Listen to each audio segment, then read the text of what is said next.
يصلي وسلم دائما أبدا على حبيبك خير الخلق كلهم. أعوذ بالله من الشيطان الرجيم. بسم الله الرحمن الرحيم. الف لام میم. سورہ بقرہ شروع ہو رہی ہے. سورہ بقرہ مدنیہ ہے، ہجرت کے بعد نازل ہوئی، لیکن ایک آیت نمبر 281 وَاتَّقُوا يَوْمًا تُرْجَعُونَ فِيهِ إِلَى اللَّهِ، یہ آیت مبارکہ حج کے موقع پر مکہ شریف کے اندر نازل ہوئی. آپ قرآن شریف پڑھتے ہیں، قرآن مجید کا ہر حرف دوسرے حرف کے ساتھ جڑا ہوا ہے. مثلا ذالک الکتاب لا ریب فیہ، یہ ذال جو ہے الف کے ساتھ جڑی ہوئی ہے، الف لام کے ساتھ جڑا ہوا ہے، لام کاف کے ساتھ جڑا ہوا ہے. سارا قرآن ہم جوڑ جوڑ کر پڑھتے ہیں. ذالک الکتاب پڑھ دیا، ایسے نہیں پڑھیں گے ذال الف لام کاف تا با، ایسے نہیں پڑھیں گے، بلکہ ذالک الکتاب. لیکن 114 سورتوں میں سے 19 صورتیں ایسی ہیں جن کی ابتدا میں جو حروف ہیں وہ جوڑ کر نہیں پڑھے جاتے، توڑ توڑ کر پڑھے جاتے ہیں، الگ الگ کر کے پڑھے جاتے ہیں، قطع قطع کر کے پڑھے جاتے ہیں. جس طرح کہ الف لام میم. بعض جگہ انہیں کہتے ہیں حروف مقطعات. کچھ صورتوں کی ابتدا میں صرف ایک حرف ہے، نون ایک ہی حرف ہے، کسی جگہ 2 حرف ہیں، تا ہا یہ 2 حرف ہیں. کسی صورت کی ابتدا میں 3 حرف ہیں، الف لام میم. اور کسی صورت کی ابتدا میں 4 حرف ہیں، الف لام میم را. اور کسی جگہ 5 حرف ہیں، کاف ہا یا عین صاد. یہ 5 حرف بھی ہیں. انہیں کہتے ہیں حروف مقطعات، کیونکہ یہ الگ الگ کر کے پڑھے جاتے ہیں. ان کا معنی کیا ہے؟ کئی مفسرین نے بڑا زور لگایا، اس کا یہ معنی ہے، اس کا یہ معنی ہے، اس کا یہ معنی ہے. سچی بات یہ ہے، یہ حروف اللہ اور اس کے محبوب علیہ السلام کے درمیان راز ہیں. ان کا مطلب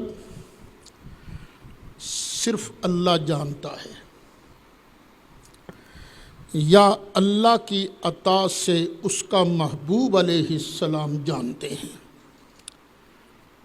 یا وہ جانتا ہے جس کو بارگاہ نبوت سے فیض ملا ہے. لیکن یہاں کچھ ایسے لوگ بھی موجود ہیں جو کہہ دیتے ہیں ان حرفوں کا معنی صرف اللہ ہی جانتا ہے، نبی کریم علیہ الصلاۃ والسلام بھی ان حرفوں کا معنی اور مطلب نہیں جانتے، یہاں تک کہہ دیتے ہیں۔ لیکن اگر ہم ذرا غور سے قرآن شریف کا مطالعہ کریں تو قرآن ہمیں پکار کر بتاتا ہے کہ اللہ نے محبوب علیہ السلام کو ان حرفوں کا معنی بتایا ہے، سکھایا ہے۔ دیکھیے 27واں پارہ ہے، سورۃ الرحمن ہے، آیت نمبر 1 ہے۔ اللہ تعالیٰ ارشاد فرماتا ہے الرحمن علم القرآن، رب رحمان نے اپنے محبوب علیہ السلام کو قرآن سکھا دیا۔ جس چیز پر بھی قرآن کا اطلاق ہوتا ہے اللہ نے وہ سکھا دیا۔ تو الف لام میم قرآن ہے کہ نہیں؟ قرآن ہے۔ الف لام را، الف لام میم را، یہ سب قرآن ہے نا۔ تو اللہ فرماتا الرحمن علم القرآن، رب رحمان نے رحمت کی لوریاں دے دے کر اپنے محبوب کو سارا قرآن سکھا دیا۔ حضرت امام فخر الدین رازی رحمۃ اللہ علیہ آپ ارشاد فرماتے ہیں، ذرا دیکھو قرآن کی شان اللہ کیا بیان کرتا ہے۔ اللہ فرماتا ہے وَإِنَّهُ لَتَنزِيلُ رَبِّ الْعَالَمِينَ، یہ قرآن رب العالمین کا نازل فرمودہ ہے۔ 19واں پارہ ہے، سورۃ شعراء ہے، آیت نمبر 142، 43، 192، 193، 194، یہ اللہ رب العالمین کا نازل فرمودہ ہے۔ نزل بہ الروح الامین، اس قرآن کو لے کر آئے ہیں روح الامین جبریل علیہ السلام، اور انہوں نے نازل کہاں کیا ہے؟ علی قلبک، محبوب آپ کے دل پر نازل کیا ہے۔ کیوں نازل کیا ہے؟ لتکون من المنذرین، تاکہ آپ ڈرانے والوں میں سے ہو جائیں۔ قرآن کی آیتیں اس لیے ہم نے آپ پر اتاری ہیں تاکہ آپ ان آیتوں سے لوگوں کو ڈرائیں۔ امام راضی فرماتے ہیں فَلَوْ لَمْ يَكُنْ مَفْهُومًا بَطَلَ كَوْنُ الرَّسُولِ مُنذِرًا بِهِ، تفسیر کبیر جلد 2 صفحہ 3۔ اگر اس کا معنی نہ سمجھا ہوتا نبی کریم علیہ السلام نے تو نبی کریم علیہ الصلاۃ والسلام کا ان آیتوں سے منذر ہونا یہ باطل ہو جائے گا، اور حالانکہ اللہ فرماتا ہے لِتَكُونَ مِنَ الْمُنذِرِينَ، تاکہ آپ ہو جائیں ڈرانے والوں میں سے۔ سورہ قیامہ اٹھائیے،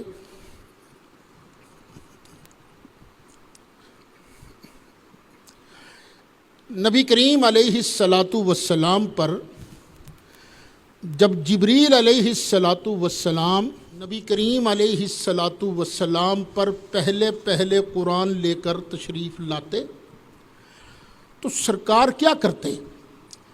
اس وحی کو یاد کرنے کے لیے اپنی زبان کو جلدی ہلاتے۔ مثلا جبریل نے آن کے پڑھا نا یا ایھا المدثر، تو سرکار بھی ساتھ ہی پڑھتے یا ایھا المدثر۔ اب نبی کریم علیہ السلام کی ڈیوٹیاں ہو گئی تھیں 2، ایک جبریل علیہ السلام سے سننا، اور دوسرا جبریل سے سن کر اس کو جلدی یاد کرنا، زبان کو ہلانا۔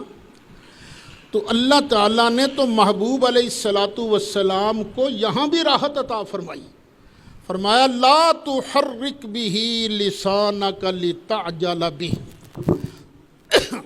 سورہ قیامہ پارہ 29، آیت نمبر 16، 17، 18، 19۔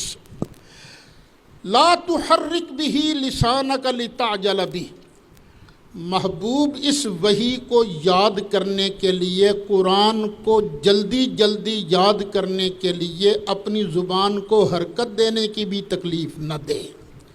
کیوں؟ ان علینا جمعہ، محبوب اس قرآن کو تیرے سینے میں جمع کرنا ہمارا ذمہ کرم ہے، وقرآنہ، اور اس کو تیری زبان پر جاری فرمانا یہ بھی ہمارا ذمہ کرم ہے۔ اس کا پڑھنا اور اس کا جمع کرنا یہ ہم پر ہے۔ بس تو ایک کام کر، فَإِذَا قَرَأْنَاهُ فَاتَّبِعْ قُرْآنَهُ، جب ہم اسے پڑھ چکے تو جو پڑھا ہوا ہے اس کی اتباع کر۔ جب وایا جبریل پڑھے نا تو اس کی اتباع کر۔ کیا معنی اتباع کا؟ لب بند، زبان بند، بس تو خاموش رہ کے سن۔ ثم ان علینا بیانا، محبوب پیارے فکر نہ کر، قرآن کے لفظوں کو تیرے سینے میں جمع کرنا ہمارا ذمہ کرم ہے، اور محبوب اس کا مطلب اور بیان سکھلانا یہ بھی ہمارے ذمہ کرم پر ہے۔ قرآن کی آیت سے معلوم ہوا کہ اللہ تعالیٰ نے محبوب علیہ السلام کو قرآن کے ایک ایک حرف کا مطلب اور معنی سکھا دیا ہے۔ تو یہ نہیں کہنا چاہیے کہ اللہ تعالیٰ نے نبی کریم علیہ السلام کو مقطعات کا علم نہیں دیا، قرآن کے ہر حرف کا مالک نے اپنے محبوب علیہ السلام کو علم عطا فرمایا ہے۔ آگے فرمایا ذالک الکتاب، یہ جو جملہ ہے ذالک الکتاب لا ریب فیہ ھدی للمتقین، اس کی 3 ترکیبیں ہو سکتی ہیں۔ پہلی ترکیب، ذالک مبتدا ہے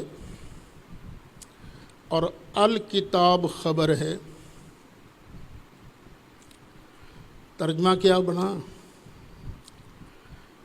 یہ ہے وہی کتاب، یہ ہے وہی کتاب۔ کون سی کتاب؟ جس کا وعدہ تمہارے ساتھ تورات و انجیل میں کیا گیا تھا۔ یہ وہی ہے کامل کتاب، یا وہی ہے وہ کتاب جس کا وعدہ تم سے کیا گیا تھا؟ کہاں؟ تورات میں اور انجیل میں۔ اور یہ وعدہ خود تورات کے اندر موجود ہے۔ یہ ہے میرے ہاتھ میں کتاب مقدس، دی ہولی بائبل۔ اس کے اندر پرانا عہد نامہ بھی ہے، نیا عہد نامہ بھی ہے، تورات بھی ہے، انجیل بھی ہے۔ تورات کی کتاب ہے استثناء، اس کی آیت ہے 18۔ یہ موسیٰ علیہ السلام بیان کر رہے ہیں کہ اللہ نے کہا میں ان کے لیے انہی کے بھائیوں میں سے تیری مانند ایک نبی برپا کروں گا۔ ان کے لیے، کن کے لیے؟ بنی اسرائیل کے لیے۔ انہی کے بھائیوں میں سے، بنی اسرائیل کے بھائی کون ہیں؟ بنو اسماعیل۔ میں ان کے لیے انہی کے بھائیوں میں سے اے موسیٰ تیری مانند ایک نبی برپا کروں گا اور اپنا کلام اس کے منہ میں ڈالوں گا۔ یہ موسیٰ علیہ السلام اعلان کر رہے ہیں کہ اللہ نے کہا میں بنی اسرائیل کے بھائیوں بنی اسماعیل میں سے ایک نبی برپا کروں گا اور اس کے منہ میں اپنا کلام ڈالوں گا۔ وَالنَّجْمِ إِذَا هَوَىٰ مَا ضَلَّ صَاحِبُكُمْ وَمَا غَوَىٰ وَمَا يَنطِقُ عَنِ الْهَوَىٰ إِنْ هُوَ إِلَّا وَحْيٌ يُوحَىٰ۔ یہ جو قرآن ہے نا، مصطفیٰ اپنی مرضی سے نہیں گھڑتے، یہ تو وہی ہے جو اللہ تعالیٰ ان کی طرف کرتا ہے۔ میں اپنا کلام اس کے منہ میں ڈالوں گا اور جو کچھ میں اسے حکم دوں گا وہی وہ ان سے کہے گا۔ تو جس کتاب کا وعدہ اللہ تعالیٰ نے بنی اسرائیل سے کیا تھا کہ او بنی اسرائیلیو، تورات میں وعدہ تھا، انجیل میں وعدہ تھا کہ بنی اسماعیل کے ہاں میں ایک نبی برپا کروں گا، لو ذالک الکتاب، یہ ہے وہ کتاب، یہ ہے وہ کتاب۔ دوسری ترکیب یہ ہے کہ ذالک الکتاب، اس میں اشارہ اور مشار الیہ مل کر مبتدا بنے، لا ریب فیہ، یہ پورا جملہ اس کی خبر اول، اور ھدی للمتقین یہ جملہ اس کی خبر ثانی۔ ترجمہ ہوگا یہ عالی شان کتاب، اس کے خدا کا کلام ہونے میں کوئی شک نہیں۔ ایک ہے لوگوں کے دل میں شک آنا، ایک ہے حقیقت کیا ہے۔ حقیقت یہ ہے کہ یہ عظمت والی کتاب، اس کے کلام الہی ہونے میں کوئی شک نہیں، اور یہ متقین کے لیے ہدایت کا سبب ہے، متقین کے لیے ہادی ہے۔ اور تیسری ترکیب کیا ہو سکتی ہے کہ یہ لا ریب فی، یہ جملہ معترضہ بنا لیا جائے، تو اب عبارت یہ بنے گی ذالک الکتاب ھدی للمتقین، کہ یہ کتاب ہے جو متقین کے لیے ہدایت ہے، متقین کو ہدایت دیتی ہے۔ یہ جو ہے نا درمیان میں لا ریب فی، اس کے کلام الہی ہونے میں کوئی شک نہیں، یہ ایک دعویٰ ہے، دعویٰ۔ جب یہ مان لیا کہ یہ قرآن لا ریب ہے، تو اس کے لا ریب ہونے کے لیے کچھ اور چیزوں کو لا ریب ماننا پڑے گا۔ یہ نازل کس نے کیا ہے؟ اللہ نے۔ قرآن اسی صورت میں لا ریب ہو سکتا ہے جب بھیجنے والا لا ریب ہو۔ پھر لایا کون ہے؟ روح الامین۔ قرآن اسی صورت میں لا ریب ہو سکتا ہے جب جبریل کو بھی لا ریب مانا جائے۔ یہ کہنا کہ اللہ نے جبریل کو وحی دے کر بھیجا تھا مولا علی کی طرف، جبریل گیا بھول، اور بھول کر یہ نبی کریم علیہ السلام پر وحی لے آیا، اگر یہ بات ہے تو جبریل تو مشکوک ہو گیا نا، ڈیوٹی اس نے پوری ادا نہیں کی۔ لیکن اللہ فرماتا لا ریب فی، اوے اس غلطی میں نہ رہنا، یہ قرآن لا ریب ہے، بھیجنے والا بھی لا ریب ہے تو لانے والا بھی لا ریب ہے۔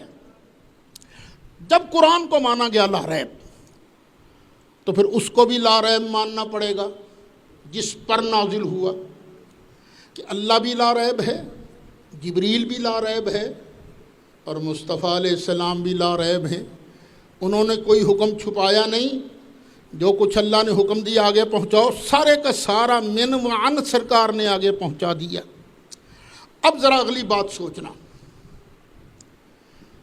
نبی کریم علیہ السلام قرآن کس کو دے کر گئے تھے؟ صحابہ کرام کو۔ یہ جمع صورت میں دو گتوں کے درمیان یہ جو قرآن شریف ہے، سرکار ہمیں اس طرح نہیں دے کر گئے۔ قرآن کی آیتیں نازل ہوتی تھیں، کوئی آیت کسی جگہ پر اتری، سرکار نے فرمایا اس کو وہاں رکھو۔ کوئی آیت کہاں اتری، سرکار نے فرمایا اس کو فلاں صورت میں فلاں آیت کے بعد رکھو۔ ترتیب ساری خود نبی کریم علیہ السلام نے دی، لیکن کوئی کسی کاغذ پر موجود تھی، کوئی کسی گتے پر موجود تھی، کوئی کسی چمڑے پر موجود تھی، کوئی آیت کسی درخت کے پتے پر موجود تھی، درختوں کے ٹہنیوں پر موجود تھی، ایک جگہ موجود نہیں تھی۔ یہ قرآن بعد میں سرکار کے تشریف لے جانے کے بعد مکمل ہونا شروع ہوا، جمع ہونا شروع ہوا۔ میں نے جیسے کہ بتایا، یہ سورہ بقرہ کی آیت نمبر 281 کہاں نازل ہوئی تھی؟ حج کے موقع پر، وہاں نازل ہوئی، لیکن سرکار نے فرمایا اس کو یہاں پر درج کرو۔ یہ ابو بکر صدیق رضی اللہ عنہ کے دور میں قرآن جمع ہونا شروع ہوا، کام جاری رہا۔ حضرت عمر کے زمانے میں کام جاری رہا اور مکمل کس کے زمانے میں ہوا؟ حضرت عثمان غنی کے زمانے میں۔ اب قرآن کہتا ہے لا ریب فی، بسم اللہ کی با سے لے کر والناس کی سین تک سارا قرآن جو ہے لا ریب ہے، اس کے اندر شک کوئی نہیں۔ اگر تم صحابہ کرام کو مشکوک مانو کہ یہ بددیانت تھے، یہ فراڈیے تھے، تو خدا کی قسم ہے قرآن پر تمہارا ایمان نہیں بنتا۔ قرآن پر تمہارا ایمان بنے گا ہی اس صورت میں جب اللہ کو بھی لا ریب مانو، جبریل کو بھی لا ریب مانو، مصطفیٰ کو بھی لا ریب مانو، ابو بکر کو بھی لا ریب مانو، عمر کو بھی لا ریب مانو، عثمان غنی کو بھی لا ریب مانو۔ وگرنہ قرآن میں شک موجود رہے گا، پتہ نہیں کون سی آیت میں ڈنڈی مار دی انہوں نے۔ یہ قرآن لا ریب ہے تو صحابہ کرام بھی لا ریب ہیں۔ ہدی للمتقین، یہ قرآن ہدایت دیتا ہے متقین کو، ڈرنے والے کو،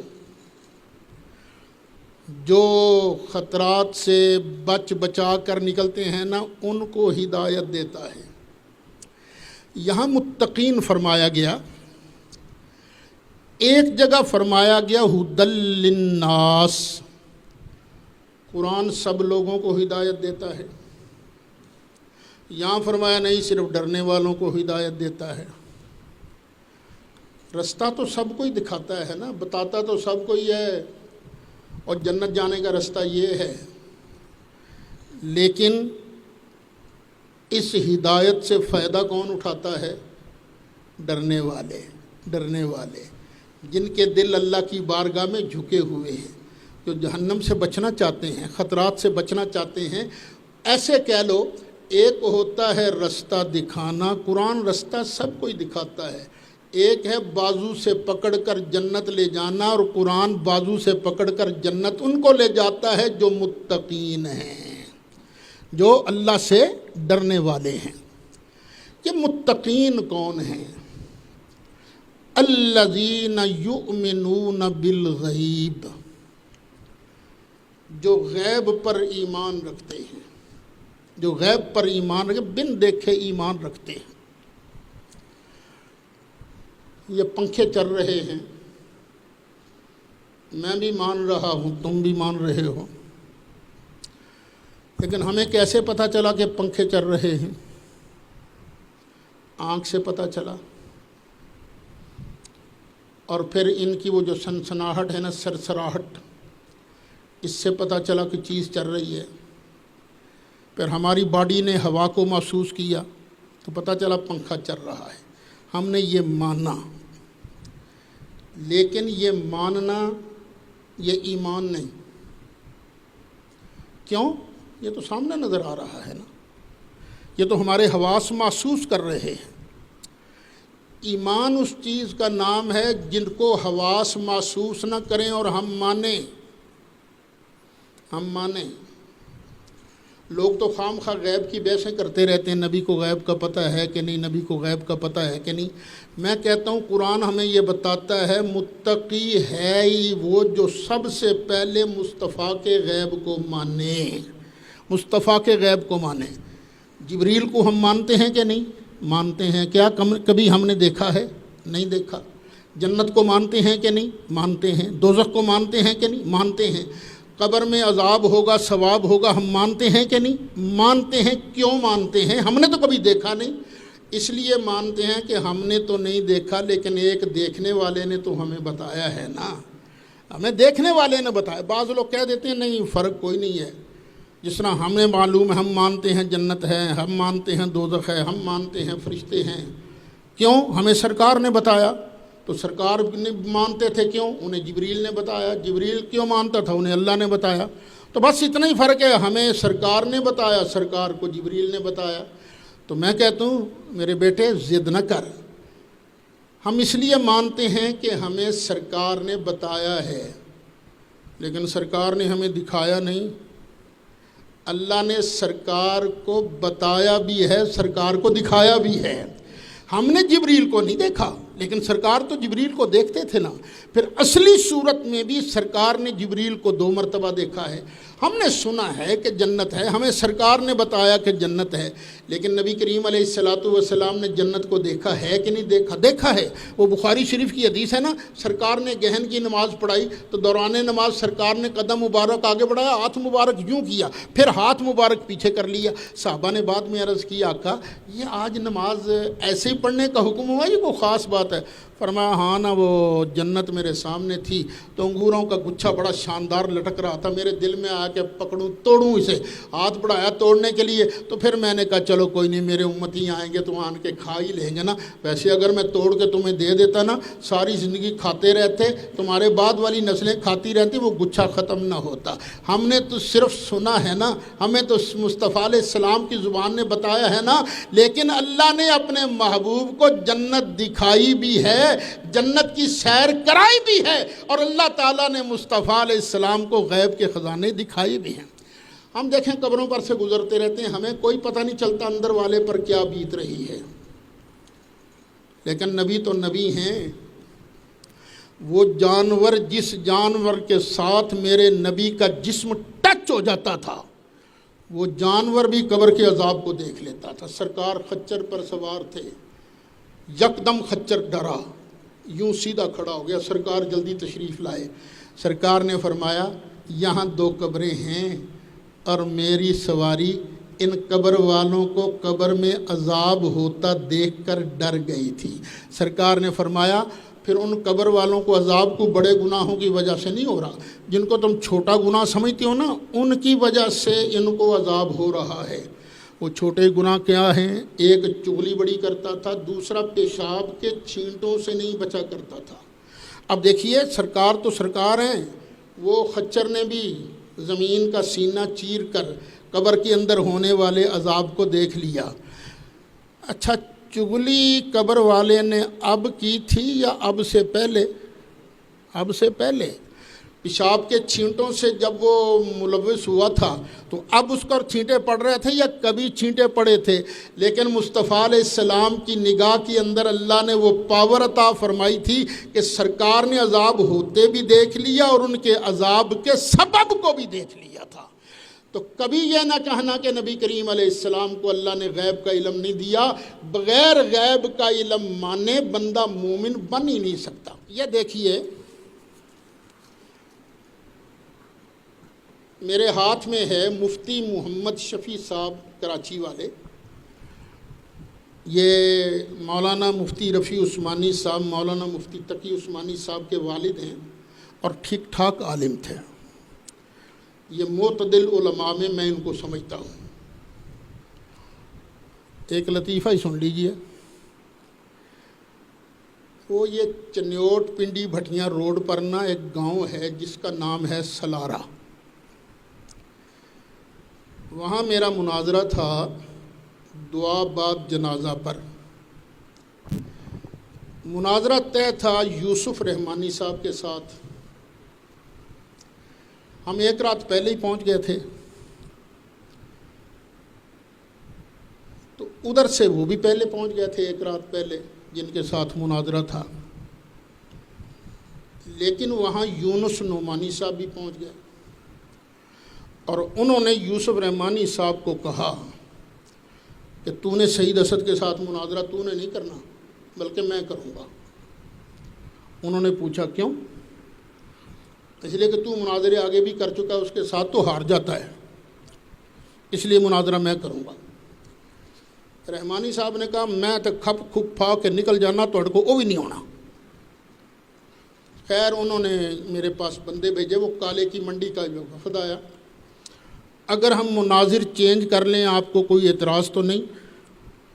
میں نے کہا مجھے کیا اعتراض ہو سکتا ہے، آپ کا کسی قادیانی کو اپنا وکیل بنا لو، لیکن وکالت علماء دیوبند کی کرے گا، کیونکہ مجھے پتا تھا نا عین مناظرہ کے میدان میں مناظر چینج کرنا یہ شکست کی دلیل ہوتی ہے۔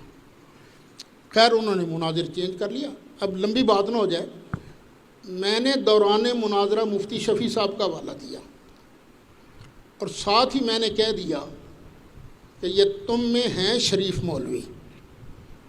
واقعی شریف آدمی تھے، یہ شریف مولوی ہیں، پتہ نہیں انہوں نے میری بات کا مطلب، خبردار آج کے بعد تم نے ان کو شریف کہا تو نہیں، واقعی یہ شریف علماء میں سے، معتدل علماء میں سے، دیوبندیوں میں معتدل علماء ہیں۔ اچھا، مفتی شفیع صاحب نے اپنی تفسیر معارف القرآن جلد 8 پر ایک بڑی پیاری بات لکھی ہے۔ وہ لکھتے ہیں، جاہل عوام جو ان دونوں باتوں میں فرق نہیں کرتے،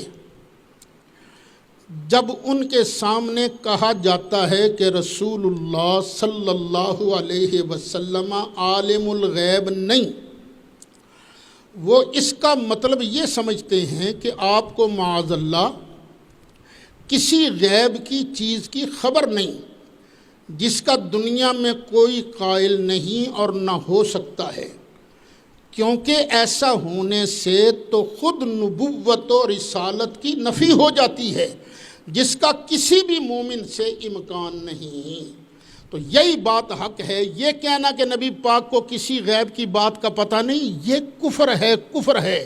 ہاں، یہ کہنا چاہیے اللہ تعالیٰ نے اپنے محبوب علیہ السلام کو بہت سارا غیب کا علم عطا فرمایا ہے، بے شمار کروڑوں اربوں خربوں غیب کی باتیں اللہ نے اپنے محبوب علیہ السلام کو بتائی ہیں، دکھائی ہیں۔ اس پر تفصیلی بحث تو کبھی آگے آئے گی انشاءاللہ۔ ابھی اتنا سمجھ لیجئے، ایک ہے ذاتی غیب اور محیط علم غیب۔ ذاتی اور محیط، یہ صرف اور صرف اللہ کی شان ہے۔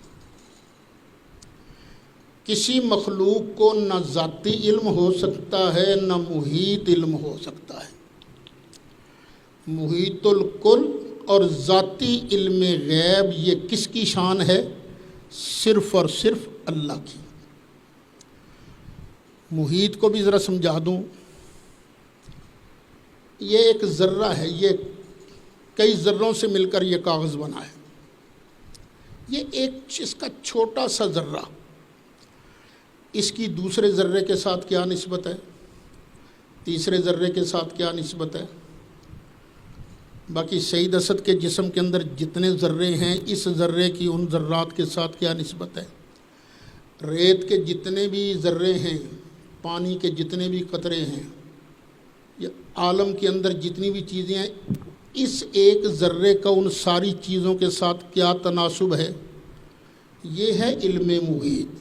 اور یہ علم محیط کس کے لیے ہے؟ اللہ تعالیٰ کے لیے۔ نبی کریم علیہ السلام کو جو علم ہے وہ ہے عطائی، اللہ کی عطا سے۔ خود بخود نبی کریم علیہ السلام کے لیے ایک ذرے کا علم بھی مولانا احمد رضا خان بریلوی نہیں مانتے، نہ ہی ایک ذرے کا ذاتی علم مانتے ہیں، نہ ہی ایک ذرے کا محیط الکل علم مانتے ہیں۔ سرکار کے لیے ایک ذرے کا بھی محیط علم اعلیٰ حضرت نہیں مانتے، ہم نہیں مانتے۔ ہم کون سا علم مانتے ہیں؟ اللہ کی عطا سے، جتنا اللہ نے دے دیا نبی کریم علیہ السلام کو پتہ چل گیا۔ اس کی تفصیل انشاءاللہ آگے آتی رہے گی۔ یہ قرآن ان لوگوں کو ہدایت دیتا ہے جو صرف پیغمبر کی زبان پر اعتبار کر کے مان لیتے ہیں، بس۔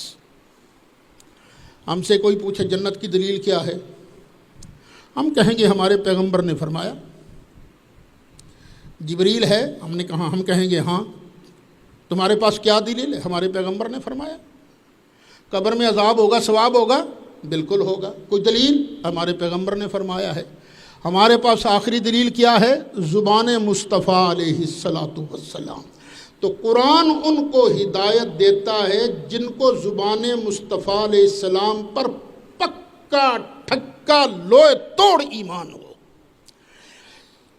پھر وَيُقِيمُونَ الصَّلَاةَ، وہ نماز کو قائم کرتے ہیں۔ ایک ہے نماز کا پڑھنا اور ایک ہے نماز کو قائم کرنا۔ نماز کا پڑھنا تو یہ ہے کسی کو موقع مل گیا آیا مسجد میں نماز پڑھ لی۔ ایک ہے نماز کا قائم کرنا، پوری شرطوں کے ساتھ، پورے آداب کے ساتھ، پوری دل کی توجہ کے ساتھ، اللہ کی بارگاہ میں کھڑے ہونا، یہ ہے اقامت صلاۃ، کہ یہ جب نماز پڑھتے ہیں تو پورے خشوع اور خضوع کے ساتھ نماز پڑھتے ہیں، اور ناغہ بھی کوئی نہیں کرتے، چھٹی بھی کوئی نہیں کرتے، باجماعت نماز ادا کرتے ہیں۔ ایک وَمِمَّا رَزَقْنَاهُمْ يُنْفِقُونَ، اور جو ہم نے ان کو دیا ہے، ہمارے دیے ہوئے میں سے کچھ خرچ کرتے ہیں، میری راہ میں۔ سمجھتے ہیں یہ ہمارا اپنا نہیں ہے، یہ جو کچھ ہمارے پاس مال ہے یہ اللہ کا دیا ہوا ہے، تو اللہ کے دیے ہوئے مال میں سے کچھ اس کی رضا کے لیے خرچ کرتے ہیں۔ کہاں خرچ کرتے ہیں؟ بیوی بچوں پر۔ بیوی بچوں پر اللہ کا حکم سمجھ کے خرچ کرنا، یہ بھی عبادت ہے، یہ بھی عبادت ہے۔ جتنا خوش ہو کر اللہ کی رضا سمجھتے ہوئے خرچ کرو گے نا،